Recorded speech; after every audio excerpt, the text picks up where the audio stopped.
ಶ್ರೀ ಗುರುಭ್ಯೋ ನಮಃ. ಹರಿ ಓಂ. ಕಲಿಯುಗ ಕಲ್ಪವೃಕ್ಷರಾದ ಕಾಮಧೇನುಗಳು ಮಂತ್ರಾಲಯ ಪ್ರಭುಗಳ ದಿವ್ಯವಾದ ಪಾದಪದ್ಮಗಳಿಗೆ ನಮನಗಳನ್ನು ಸಮರ್ಪಣೆಯನ್ನು ಮಾಡ್ತಾ, ಅನೇಕ ಕೃತಿರತ್ನಗಳನ್ನು ರಚನೆಯನ್ನು ಮಾಡಿದವರು ರಾಘವೇಂದ್ರ ಸ್ವಾಮಿಗಳವರು. ರಾಘವೇಂದ್ರ ಸ್ವಾಮಿಗಳವರ ಬಗ್ಗೆ ಅನೇಕರು ಹೇಳುವ ಮಾತಿದೆ. ಆದರೆ ಗೋಪಾಲದಾಸರು ಒಂದು ಮಾತನ್ನು ಹೇಳ್ತಾರೆ, ನಿಮ್ಮ ಭದ್ರವಾದ ಕರುಣಾ ಅಭಯ ಛತ್ರದಲ್ಲೂ ನಾನಿರಲು ನಿದ್ರೆಯಲ್ಲಿಯೂ ಭೀತಿ ಎನಗಿಲ್ಲ ಗೋಪಾಲ ವಿಠಲ ನಾಣೆ. ಅವರ ಭದ್ರವಾದ ಕರುಣೆಯ ಅಭಯ ಛತ್ರದಲ್ಲಿ ಇಲ್ಲಿ ತನಕ ಸಜ್ಜನರಿರ್ತಾರೆ, ಅಲ್ಲಿ ತನಕ ನಿದ್ರೆಯಲ್ಲೂ ಭೀತಿ ಎನಗಿಲ್ಲ. ನಿದ್ರೆಯಲ್ಲೂ ಕೂಡ ಕೆಲವೊಂದ್ಸಲ ಭಯ ಬರುತ್ತೆ, ಆಮೇಲೆ ಅಯ್ಯೋ ನಿದ್ರೆಯಲ್ಲಿ ಬಂದಿದ್ದು ಅಂತ ಅನ್ಸುತ್ತೆ. ಆದರೆ ರಾಘವೇಂದ್ರ ಸ್ವಾಮಿಗಳವರ ಸಮಗ್ರವಾಗಿ ಯಾರು ನಂಬುತ್ತಾರೆ, ಅವರ ಪದಾರವಿಂದವನ್ನ ಯಾರು ನಂಬುತ್ತಾರೆ ಅಂಥವರಿಗೆ ನಿದ್ರೆಯಲ್ಲಿಯೂ ಭೀತಿ ಇರೋದಿಲ್ಲ. ಅಂತಹ ಮಹಾನುಭಾವರು ನಮ್ಮ ರಾಘವೇಂದ್ರ ಸ್ವಾಮಿಗಳವರು. ಅವರು ಅನೇಕ ಕೃತಿರತ್ನಗಳನ್ನು ಮಾಡಿದ್ದಾರೆ. ಅದರಲ್ಲಿ ದಶಾವತಾರ ಸ್ತವನದ ವಿಶೇಷವಾದ ಇದರನ್ನ ಸಜ್ಜನರ ಧರ್ಮ ಪ್ರಜ್ಞೆ ಮೂಡಬೇಕು, ಈ ಕಾರಣದಿಂದ ಇದನ್ನ ಬಿತ್ತರಿಸ್ತಾ ಇದ್ದಾರೆ. ಅದರಲ್ಲಿ ಈಗಾಗಲೇ ಅನೇಕ ಪರಮಾತ್ಮನ ಅವತಾರಗಳ ಚಿಂತನೆ ನಡೆದಿದೆ. ಅವರ ಉಪಾಸ್ಯ ಮೂರ್ತಿಯಾದಂಥದ್ದು ಮೂಲರಾಮ. ಆ ರಾಮನನ್ನ ಅದ್ಭುತವಾಗಿ ಸ್ತೋತ್ರವನ್ನು ಮಾಡ್ತಾರೆ. ತಾರಣೆ ದುರಿತ ನೀರ ನಿಧೇರ್ಣ ಸೇತುಭಾವಮಚಿರೇಣ ಯಾಸೋ ಭಾಸತೆ ತವ ವಿಭೋ ಕರುಣಾಯಾ ಪೂರ್ವರಂಗ ಇವ ದಕ್ಷಿಣ ಸೇತು. ರಾಘವೇಂದ್ರ ಸ್ವಾಮಿಗಳವರ ಪದಲಾಲಿತ್ಯನೇ ಒಂದು ಅದ್ಭುತವಾದದ್ದು. ಆ ಶ್ಲೋಕವನ್ನ ಕೇಳ್ತಾ ಇದ್ರೆ ಇನ್ನೊಂದ್ಸಲ ಕೇಳಬೇಕು ಅನ್ಸತ್ತೆ. ಇಂತಹ ತತ್ವಾಭಿಮಾನಿ ದೇವತೆಗಳು, ಅಕ್ಷರಾಭಿಮಾನಿ ದೇವತೆಗಳು ತಾವೇ ಸ್ವಯಂ ನುಡಿಸಿ ಬರ್ತಿರತಕ್ಕಂಥ ಅದ್ಭುತವಾದ ಕೃತಿಗಳಾದ್ರಿಂದ ಆ ಮಾತುಗಳನ್ನ ಹೇಳ್ತಾ, ರಾಘವೇಂದ್ರ ಸ್ವಾಮಿಗಳವರ ಉಪಾಸ್ಯ ಮೂರ್ತಿ ಅದು ಮೂಲರಾಮ. ಆ ಮೂಲರಾಮ ದೇವರನ್ನ ಸ್ತೋತ್ರವನ್ನು ಮಾಡ್ತಾ ಇದ್ದಾರೆ. ಈಗಾಗಲೇ ರಾಮನನ್ನ ತೊಟ್ಟಲಲ್ಲ ಹಾಕಿ ತೂಗುವ ಸಂದರ್ಭದಲ್ಲಿ ಆ ವಿಶೇಷವಾದಂತಹ ರಾಮನನ್ನ ಅವ್ರು ಹೇಗೆ ಕಂಡ್ರು ಅಂತಂದ್ರೆ, ನಾವೆಲ್ಲ ರಾಮಾಯಣದ ಚರಿತ್ರೆಯನ್ನ ಕೇಳಿದವರು. ರಾಮನ ಚರಿತ್ರೆನೇ ಒಂದು ವಿಚಿತ್ರವಾದದ್ದು. ಶ್ರೀರಾಮ ರಾಮ ರಾಮೇತಿ ರಮೇ ರಾಮೇ ಮನೋರಮೆ ಸಹಸ್ರನಾಮ ತತ್ತುಲ್ಯಂ ರಾಮನಾಮ ವರಾನನೆ. ಪಾರ್ವತಿ ದೇವಿಗೆ ರುದ್ರದೇವರು, ಕೈಲಾಸವಾಸಿಯಾದಂತಹ ಶಿವ ಹೇಳುವ ಮಾತು, ರಾಮರಾಮ ಅಂತ 3 ಬಾರಿ ಅಂದ್ರೆ ಸಾಕು, ಸಹಸ್ರನಾಮ ಹೇಳೋದು ಹಾಗೆ ಅಷ್ಟು ಪುಣ್ಯ ಬರುತ್ತೆ. ಇದು ರಾಮನಾಮಕ್ಕಿರತಕ್ಕಂತಹ ಅದ್ಭುತವಾದ ವೈಶಿಷ್ಟ್ಯ. ಅದು ಹೇಗೆ ಸಾಧ್ಯ? ಅಲ್ಲ 3 ಸಲ ರಾಮ ಅಂತ ಹೇಳಿದ್ರೆ ಸಹಸ್ರನಾಮ ಹೇಗಾಗತ್ತೆ? ಇವತ್ತು ನಾವೆಲ್ಲ ಸೈನ್ಸ್ ಯುಗದಲ್ಲಿ ಇದ್ದವರು ಅಂತೂ ಪ್ರಶ್ನೆ ಬರುತ್ತೆ. ಅದಕ್ಕೆ ಉತ್ತರ ಕೊಡುವ ಕ್ರಮ ಹೇಗಿದೆ? ರಾ ಅಂತ ಇದೆ ಸಂಸ್ಕೃತ ವಾಂಗ್ಮಯದಲ್ಲಿ. ರಾ ಎಂಬುದು ಅವರ್ಗೀಯ ವ್ಯಂಜನ 2ನೇ ಅಕ್ಷರ. ಅಂತೂ ಮಕಾರ ಇದೆ, ಅದು ವರ್ಗೀಯ ವ್ಯಂಜನದ ಪವರ್ಗದ 5ನೇ ಅಕ್ಷರ. ಅಂತೂ 2 × 5 ಮಾಡಿದ್ರೆ 10, 10 × 10 ಮಾಡಿದ್ರೆ 100, 100 × 10 ಮಾಡಿದ್ರೆ 1000. ಆದ್ರಿಂದಲೇನೆ ಪಾರ್ವತಿ ದೇವಿಗೆ ಸಾಕ್ಷಾತ್ ಶಿವ ಹೇಳುವ ಮಾತು ಶ್ರೀರಾಮ ರಾಮ ರಾಮೇತಿ ರಮೇ ರಾಮೇ ಮನೋರಮೆ ಸಹಸ್ರನಾಮ ತತ್ತುಲ್ಯಂ ರಾಮನಾಮ ವರಾನನೆ ಅಂತ ವಿಶೇಷವಾಗಿ ವರ್ಣನೆಯನ್ನು ಮಾಡುತ್ತಾ, ಅಂತಹ ರಾಮನನ್ನ ರಾಘವೇಂದ್ರ ಸ್ವಾಮಿಗಳವರು ಅತ್ಯಂತ ಲೋಕ ವಿಲಕ್ಷಣವಾಗಿ ವರ್ಣನೆ ಮಾಡ್ತಾರೆ. ನಾವೆಲ್ಲ ರಾಮನ ಚರಿತ್ರೆ ಕೇಳಬೇಕಾದ್ರೆ, ರಾಮ ಕೈಕೇಯಿಯ ಮಾತನ್ನು ಕೇಳ್ಕೊಂಡು ಕಾಡಿಗೆ ಬಂದ, ದಂಡಕಾರಣ್ಯದಲ್ಲಿ ಅನೇಕ ಋಷಿಗಳನ್ನು ಉದ್ಧಾರ ಮಾಡ್ದ, ಕೊನೆ ಹೊತ್ತಿನಲ್ಲಿ ಸೀತಾಕೃತಿಯ ಅಪಹರಣ ಆಯಿತು.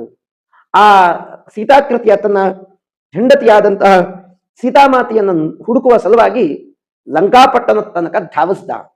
ಆ ಲಂಕಾಪಟ್ಟಣದಲ್ಲಿ ಧಾವಿಸೋಕ್ಕಿಂತ ಪೂರ್ವದಲ್ಲಿ ಸಾಕ್ಷಾತ್ ಹನುಮಂತ ದೇವರದ್ದು, ವಿಶೇಷವಾದಂತಹ ರಾಮಚಂದ್ರ ದೇವರು, ಅವರೆಲ್ಲರೂ ಕೂಡ ಸಖ್ಯವನ್ನು ಬೆಳೆಸ್ತಾ, ಸುಗ್ರೀವ ಅದಕ್ಕೆ ಮುಖ್ಯ ಅಧ್ವರ್ಯನಾಗಿ ಎಲ್ಲ ಕಪಿಗಳನ್ನು ಕೂಡಿಸಿ ಈ ಹಂತದಲ್ಲಿ ಎಲ್ಲರೂ ಸೇರಿಕೊಂಡು ಲಂಕಾಪಟ್ಟಣಕ್ಕೆ ಹೋಗಬೇಕು ಅಂತ ತೀರ್ಮಾನ ಮಾಡಿದ್ದಾರೆ.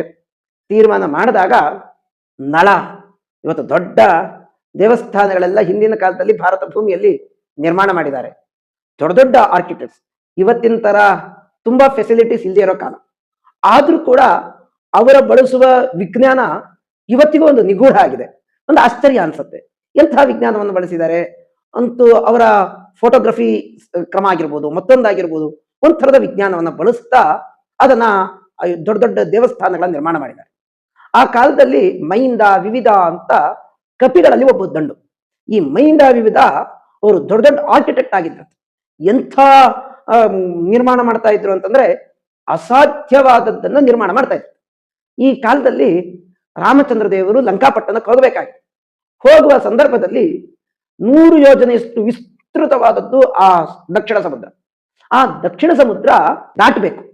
ಒಬ್ಬ ಹನುಮಂತ ದೇವರು ಹೋಗಿ ಬಂದ್ರು ಅಷ್ಟೇ. ಆದ್ರೆ ಮಧ್ಯದಲ್ಲಿ ಎಲ್ಲೂ ವಿಶ್ರಾಂತಿಯ ಸ್ಥಳನೂ ಇಲ್ಲದೆ ಇರತಕ್ಕಂತಹ ಜಾಗ ಅಂದ್ರೆ ಅದು ದಕ್ಷಿಣ ಸಮುದ್ರ. 100 ಯೋಜನೆಯಷ್ಟು ವಿಸ್ತೃತವಾದಂತಹ ಯೋಜನೆ. 1 ಯೋಜನೆ ಅಂದ್ರೆ 12 ಕಿಲೋಮೀಟರ್. 100 ಯೋಜನೆ ಅಂತಂದ್ರೆ 1200 ಕಿಲೋಮೀಟರ್ ಆಯ್ತು. 1200 ಕಿಲೋಮೀಟರ್ ವಿಸ್ತೃತವಾದಂತಹ ಸಮುದ್ರ, ಅದನ್ನ ದಾಟಬೇಕು ಅಂತ ಸಾಮಾನ್ಯವಾದದ್ದು. ಈ ಹಂತದಲ್ಲಿ ಸೇತುವೆ ನಿರ್ಮಾಣ ಮಾಡಬೇಕಾಗಿತ್ತು. ಹೇಗೆ ಸೇತುವೆ ನಿರ್ಮಾಣ ಮಾಡ್ಬೇಕು ಅಂತೂ ಇವತ್ತೇನಾದ್ರೂ ಒಂದು ಚಿಕ್ಕದಾಗ ಒಂದು 30-40 ಸೈಟ್ ಅಲ್ಲಿ ಮನೆ ಕಟ್ಟಬೇಕು ಅಂತ ಆದ್ರೆ ಮಿನಿಮಮ್ ಎಲ್ಲ ಗೊತ್ತಿದೆ ಅಂತಂದ್ರೆ ಒಂದು 6 ಮಂತ್ಸ್ ಬೇಕು. ಆದ್ರೆ ಆ 100 ಯೋಜನೆಷ್ಟು ವಿಸ್ತೃತವಾದಂತಹ ಆ ಸೇತುವೆ ಅದನ್ನ ಎಷ್ಟು ದಿವಸದಲ್ಲಿ ಕಟ್ಟಿದ್ರು ಅಂತಂದ್ರೆ ರಾಮಾಯಣ ಹೇಳತ್ತೆ 5 ದಿವಸ. 5 ದಿವಸದಲ್ಲಿ ಅದನ್ನ ಕಟ್ಟಿದ್ರು. ಅದನ್ನ ಹೆಂಗ್ ಕಟ್ಟಿದ್ರು ಅಂದ್ರೆ ಅದನ್ನ ಯಾರ್ಯಾರು ತಂದ್ರು ಅಂತಂದ್ರೆ ಹನುಮಂತ ದೇವರು ದೊಡ್ಡ ಬಂಡೆಗಲ್ಲಿಗೆ ಹೋಗ್ತಿದ್ರಂತೆ.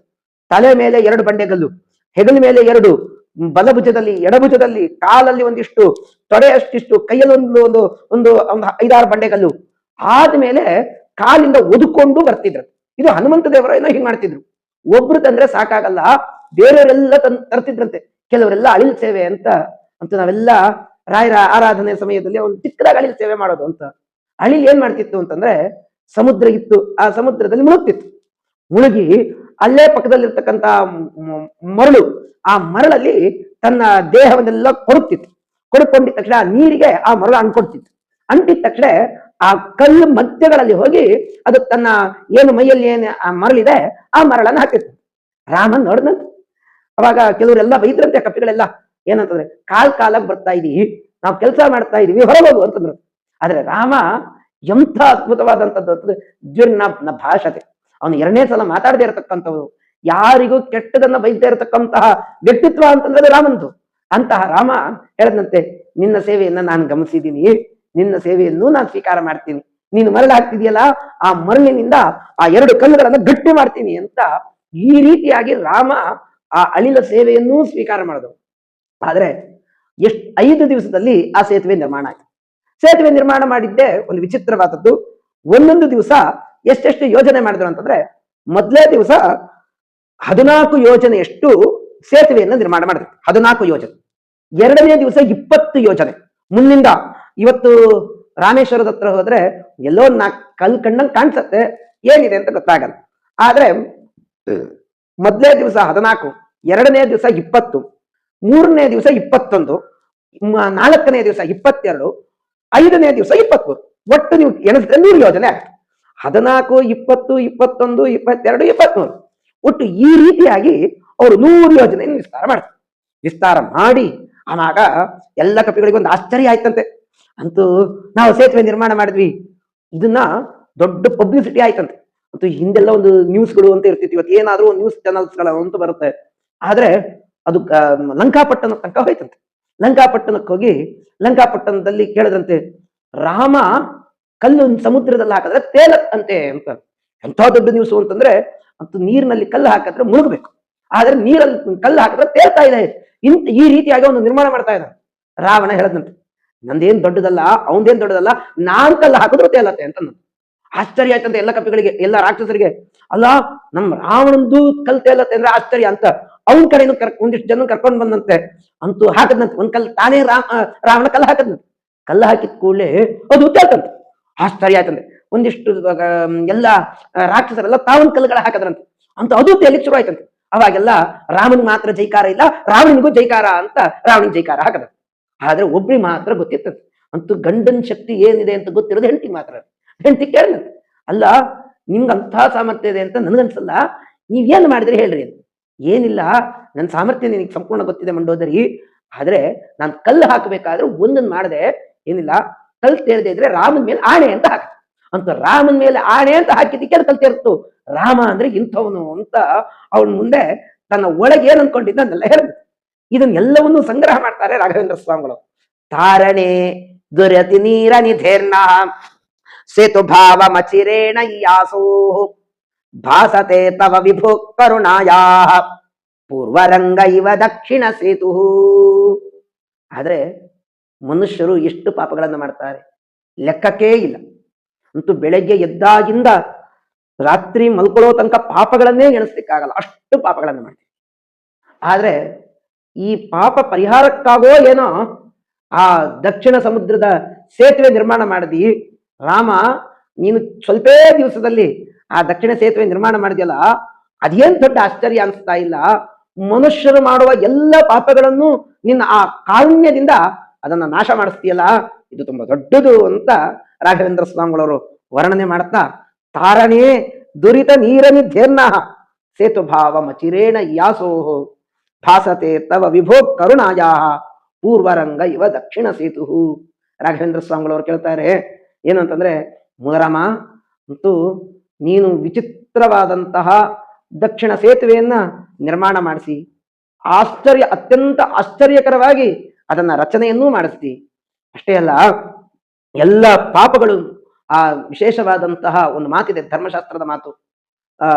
ಆ ರಾಮ ಸೇತುವೆಯನ್ನ ಯಾರು ನೋಡ್ತಾರೆ ಅಂತೂ ಮುಟ್ಟಿ ಮಾಡೋದು ಬೇರೆ ದೂರ್ತೋಪಾಸ್ತ, ಅದನ್ನು ನೋಡಿದ್ರೆ ಎಲ್ಲ ಪಾಪಗಳು ಪರಿಹಾರ ಆಗತ್ತಂತೆ.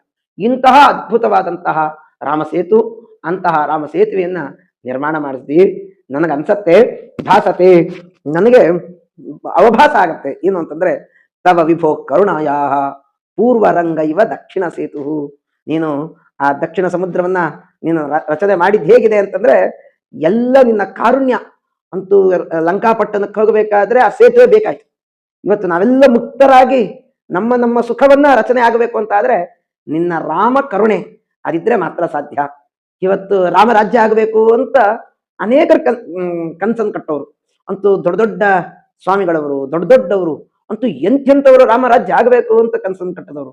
ಅಂತಹ ರಾಮರಾಜ್ಯದ ಕಲ್ಪನೆಯಲ್ಲಿ ನಾವೆಲ್ಲ ಇದ್ದೀವಿ. ರಾಘವೇಂದ್ರ ಸ್ವಾಮಿಗಳವರು ಕೇಳ್ತಾರೆ, ಆ ರಾಮರಾಜ್ಯ ಅದು ಅದ್ಭುತವಾದದ್ದು. ಆ ರಾಮರಾಜ್ಯವನ್ನ ಮಾಡಿಸುವ ಸೌಭಾಗ್ಯ ನಿನಗೆ ಕಾಣಿಸ್ದೆ, ಅದಕ್ಕೆ ಮುಖ್ಯ ಬೇಕಾದದ್ದು ನಿನ್ನ ಕಾರುಣ್ಯ. ಕಾರುಣ್ಯನೇ ಮುಖ್ಯ ಅಂತ ಹೇಳಿ ಅಂತಹ ಕಾರುಣ್ಯವನ್ನ ನಮ್ಮೆಲ್ಲರ ಮೇಲೆ ಸಿಂಪಡಿಸುವಂತ ಆ ರಾಘವೇಂದ್ರ ಸ್ವಾಮಿಗಳವರು ರಾಮನನ್ನ ಪರಿಪರಿಯಾಗಿ ಸ್ತೋತ್ರವನ್ನ ಮಾಡ್ತಾ, ಈ ರೀತಿಯಾಗಿ ರಾಮನ ಗುಣಚಿಂತನೆಯನ್ನ ಮಾಡ್ತಾ ರಾಮದೇವರ ಪೆಟ್ಟಿಗೆಯನ್ನು ತೊಟ್ಲಲ್ಲಿ ಹಾಕಿ ತೂಗ್ತಾ ಇದ್ದಾರೆ. ಎಂಥ ಅದ್ಭುತವಾದಂತಹ ಕಾಲ. ರಾಮದೇವರ ಸಾಕ್ಷಾತ್ತಾಗಿ ಕಾಣ್ತಾ ಇದ್ದಾನೆ. ಕಂಡಿರತಕ್ಕಂಥ ರಾಮನನ್ನು ತೂಗುವ ಸೌಭಾಗ್ಯ ಅದು ರಾಘವೇಂದ್ರ ಸ್ವಾಮಿಗಳವರದು.